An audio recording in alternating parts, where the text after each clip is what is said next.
Welcome back, aliens. My name is Navin Reddy, and in this video, we'll talk about NumPy, indexing, and slicing. So we have talked about what is NumPy, how do we create NumPys, and how do we reshape it. In this video, let's focus on fetching the values. See, of course, when you are using NumPy, you're creating arrays. It can be one-dimensional, two-dimensional, multi-dimensional. And when you have this huge amount of data in your array, normally when you say you have multidimensional, let's say 2 by 2 or 3 by 3 or 3 by 10, now basically when you have this two-dimensional array, we can call it as a matrix or multiple matrices. Now, when you want to get one value, how do we do it? When you want to get bunch of values, how do we do it? So let's focus on that in this video. So what we're going to do is the first step. Of course, we got a new notebook here. So we need to first import the NumPy. So let's do that. So I will say NumPy as NP. And once you have that, I will just keep that in separate cell. Now let's create an array from which you can fetch values. So I will say arr np.array, and in this let me create a two-dimensional array. So I will just give a comma here, and let's say we got 1, 2, 3, then 4, 5, 6. So we have these values here. And when you try to print it, this is how it will look like. Okay, so we got an error. This is not I was expecting it. So this is two-dimensional. I forgot to put one extra square bracket. And you can see this is how it will look. Now, if you want to imagine this as a matrix box, how it will look like. So the topic we're discussing is indexing and slicing. And we are creating an array, which is ARR. And this will look like something like this. So it will have 2 rows and 3 columns. So if you look at the values, we got 1, 2, 3. This is your first row. And 4, 5, 6, this is your second row. So 1, 2, 3, that's your first row. And then 4, 5, 6. That's your second row. Now, how many columns you got? You got 3 columns, right? And you got 2 rows. So let's say if you want to fetch the entire array, it's so simple. You can print ARR. It will give you the entire array or entire matrix. But what if you want to get only the first row? How do we do that? Now, to represent this row, we have to use index numbers. If you have learned any programming language, we know that index number starts with 0. So if you want to give a number to this row, so this will be 0 and this will be 1. So first row is 0, second row is 1. What about the column? Same thing. You will say this is 0, this is 1, and this is 2. So we got 3 columns and number starts with 0, ends at 2. The row numbers starts with 0 and we got the next one as 1. So let's say if you want to fetch the entire array, okay, the entire first row. In that case, you have to focus on the row, which is this particular index here. How do we do that in the code? Let's try. So you will come back here, and as I mentioned, if you just try to print array, you will get the entire array. But what if you want to fetch the first row? So in that case, you will use single square bracket because now you're focusing on the first element. Now, when you say element, see if you have a very simple array, let's say you got an array here. Let's say array 1, and the values in this array is only 1, 2, 3. So this is your single dimensional array, right?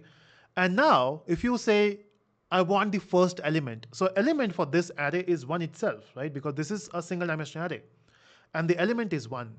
But in this scenario, we got two-dimensional array. So what is the element? So for this matrix, which I'm pointing here on the top, the first element itself is a array, which is 1, 2, 3. The row itself is an array. Okay, so now if I try to say 0, the first element, and if you say enter, you can see we got the entire array, the first row, not the entire array, the first row of the array. Now the same thing, what if you try to get 1 here? Now in this case, it will print the second row. Okay, but this makes sense, right? Now the elements are, so when you say 0, the first row, 1, second row. But what if you want to fetch, let's say 2 here, which is this number 2? In that case, how do you refer to this 2? So this 2 here is actually, you have to get the first row element. So the first row element is, the first row is 0. And then you can put another square bracket here and you can say, okay, I got the first row, but from the first row, I want the second element. So I will say 1. Now this will give you 2. Let's try. So I will say ARR and 2 square brackets. This is 0. This is 1. And if you say enter, you can see we got 2. So this is the value here. And the type of that is int. Okay, perfect. What if you want to fetch, let's say 6? Now for 6, you guess. It should be the row number 1 and row the column number 2, which is the second row, third column. Okay, so ARR, and you can say 1 and 2. Let's say enter, and you can see we got 6. Okay, this is one syntax, but generally we don't use this syntax. The syntax which we use is this. You use single square bracket. In this, you specify 1 for the row, and then instead of creating a second square bracket, you can use a comma here, and you can say 2. So this is similar to what we have done here. And if you say enter, you can see we got the same value. So either you can use this syntax or that, but generally we use this syntax. This looks much cleaner. In fact, you can also use negative numbers here. So let's say I want to create an array. I will say array underscore new. This is a new array. And in this, I'm going to create an array or numpy array. And then the values, let's say I will just go with 3 values. Let's say 7, 8, 9. And if you try to print this, so you can see we got these 3 values, right? And of course, if you want to fetch a particular value, so let's say I want to fetch the second value, we know that we can use 1 here to get the second value, which is 8. But can we use negative number? So let's say instead of using 1 here, what if I use -1? Do you think this will work? Let's try. Enter. It worked, and you got the output as 9. Now this is weird. Why 9? See, you can also go in a cycle, right? So either you can go with the first value as 7 is 0, then 8 is 1, then 9 is 2, the normal way. When you use negative value, it goes from the other end. Sometimes when you have a huge data set and you want to start from the end, how do you do that? Of course, one way you might have learned in other languages, find the length of the array, then -1, you will get the last value. But here it says, okay, let me make it simple. Use negative value, start from the end. So -1 means the end. Hey, you might be saying, when we started with positive values, it starts with 0. Here, why we're using -1? It should be -0. But -0 is 0, right? Doesn't make sense. So here, -1. So the last value is -1. Same way, if you use -2, it will be second last value, which is the 8. So either you can use the positive range or negative range. If you want to start from the start, it is positive numbers. If you want to start from the end, then negative values. So that's about this row. Let me just try to use the same concept on the earlier array. So for the earlier array, I will say -1. What's your guess? Yes, it's its second row because we're starting from the negative value, end. In fact, using indexes, you can change the value as well. So let's say we got this array. I will just print the array once again. You got this value, right? And now I want to change one value. Let's say I want to change this 5 to 55. How do we do that? So in that case, what you can do is you can pick up the value. So where is 5 located? So 5 is located on the second row and second column. So I will say 1, 1 is equal to 55. It is that simple. And when you say, I also want to print ARR, when you say enter, you can see it is changing the value to 55. Simple stuff, right? Okay, what if you want to change the value for the entire second row?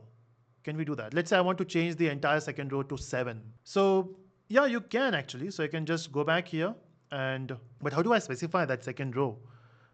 This is tricky. So I will say 1, this is second row, right? And if I say 7, this should work. But hold on, we are specifying that ARR 1, which is second row, and then we are assigning 7, which is single value, a scalar value. How do you replace that with vector? So let's try. I will say enter, and I will print ARR. And can you see that? All the second row, and the entire second row has been changed to 777. And that's the magic of NumPy. NumPy says, okay, you're giving me one value and you're assigning to a row. Let me assign to the entire row. That's what it is doing behind the scene. So does that mean we can also add a value here? So let's say I want to add the second row, or maybe let's the first row with number 2. So can I do that? So can I just say, hey, first row, I want to add 2 to it. Since it worked for the earlier example, I'm just optimistic here. And I think it will work. And yeah, you can see that we got 3, 4, 5. But it is not changing the original array. It is still same because we're not assigning it. We're just adding it. But yeah, NumPy gives you this power of working with the array with a scalar value. So more on these operations later. At this point, we are focusing on indexing, and that's what we have done. What about slicing? Let's try that in the next video.